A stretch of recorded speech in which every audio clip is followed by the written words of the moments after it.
Agora, quando o adorador vem a este cordeiro por fé, e este é um tipo diferente de cordeiro, ele não é um cordeiro como aquele outro. Nenhum homem pode vir a este cordeiro a menos que Deus o traga primeiro. Estão vendo a soberania de Deus? Oh, espero que isto penetre bem fundo agora. Vejam, Deus sabia que ele tinha ovelhas neste mundo. Ele sabia que haveria pessoas para serem salvas, e seu amor olhou para baixo e viu aqueles que seriam salvos. Sendo assim, por pré-conhecimento, ele predestinou uma igreja para encontrar-se com ele adiante, sem mancha nem ruga. E se Deus requeria uma igreja sem mancha nem ruga, ele tinha que ter algo para torná-la assim. Ele não poderia requerir a sua justiça. Seus juízos não poderiam deixá-lo pedir tal coisa se não houvesse como fazê-la. E o homem não pode fazer isto em si mesmo. Ele é uma falha total.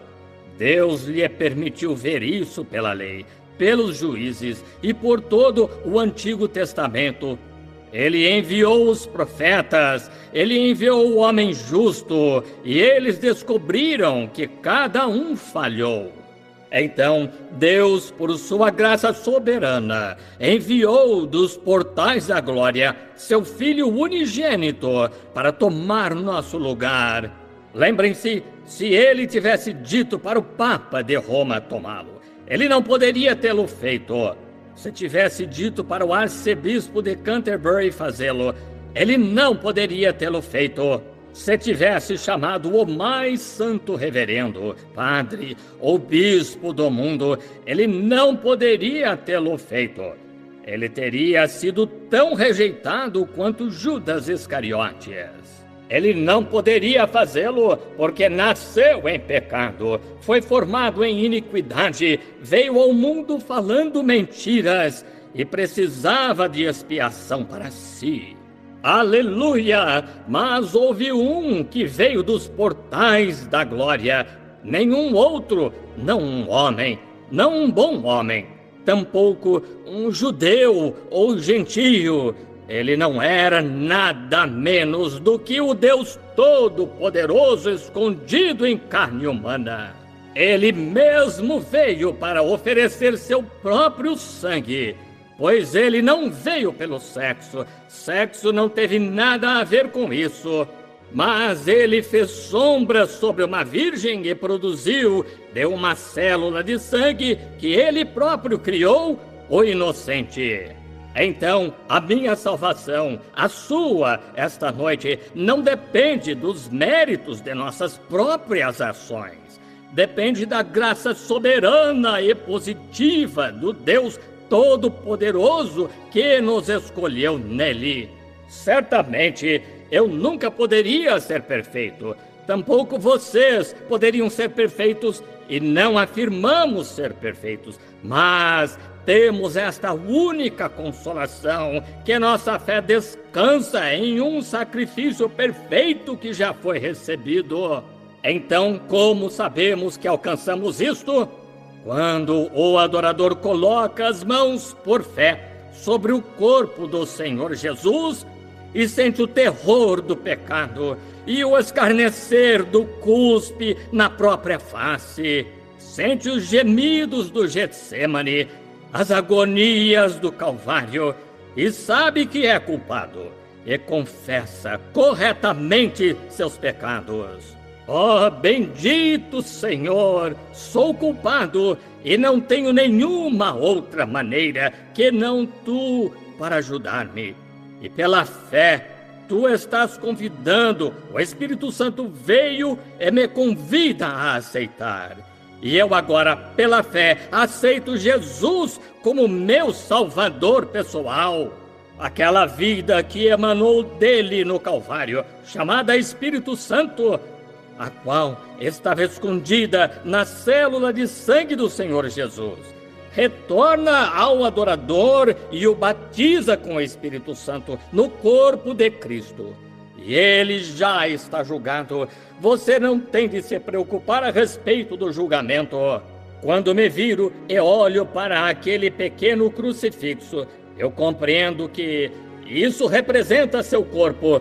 E agora aquele corpo já foi julgado. Deus não pode, com justiça, julgá-lo novamente, pois já está julgado. Deus derramou os juízos da morte sobre esse corpo. E contanto que eu encontre uma maneira de me esconder nesse corpo, seu julgamento foi executado por mim e por você, estamos livres. Romanos 8:1 disse: portanto, agora nenhuma condenação há para os que estão em Cristo Jesus, que não andam segundo a carne, mas segundo o Espírito. Aí está, nenhuma condenação. Não me importa o que venha a acontecer, você está escondido debaixo do sangue. Novamente, como entramos nesse corpo? 1 Coríntios 12:13 diz que por um Espírito. Como o Espírito vem? Através do sacrifício. Onde está o Espírito? No sangue. Porque o animal não podia retornar, ele era animal. O espírito animal não podia vir ao espírito humano e fazer algo por ele, porque o espírito humano era de uma linha mais alta de vida que a do animal. Mas nenhum outro espírito de homem podia retornar. Se você tem o espírito de algum ancestral, isso é espiritismo. Mas o próprio Deus veio, de modo que seu próprio Espírito, que é a linha mais alta de Espírito que há, possa voltar na forma do batismo do Espírito Santo para o adorador, através do sangue de Cristo, e levá-lo para dentro do corpo. Ele está salvo. Observem, o sangue de touros e cabritos não funcionaria, visto que era fraco. Agora, vamos ler começando mais ou menos com o versículo 12. Muito bem, o sangue de touros e cabritos não poderia funcionar, tampouco poderia expiar. Observem, mas este, que homem? O bispo? Não. O papa? Não. Mas este, oferecido um único sacrifício pelo pecado, está assentado para sempre à destra de Deus, daqui em diante, esperando até que os seus inimigos sejam postos por escabelo de seus pés. Vocês estão prontos? Estão prontos para a palavra? Ouçam isto, depois quero que a deixem se aprofundar. Ouçam atenciosamente, porque com uma só oblação, não anualmente, não reavivamento após reavivamento, não reunião após reunião, não dia após dia, mas com uma só oblação, A-P-E-R-F-E-I, C cedilha, O-O-U.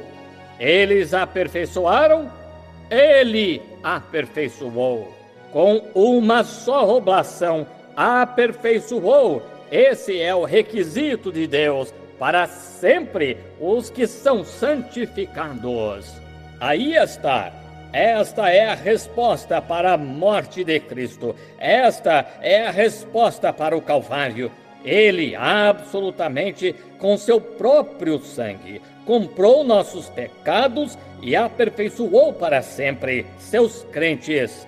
Assim sendo, em Cristo nos encontramos sem culpa, aperfeiçoados na presença do Deus Todo-Poderoso. Nós somos um povo desprivilegiado com nossas próprias doutrinas. Todos fomos ensinados que temos de chegar a certo ponto, temos de fazer certa coisa. Não, meu irmão, não é nada que você tenha feito, é o que Deus fez por você. Nós estamos agora, se fomos justificados pela fé, estamos aperfeiçoados para sempre na presença de Deus. Então Jesus disse: sede vós, pois, perfeitos. Então foi aperfeiçoado para sempre. Deus, através da morte de Cristo,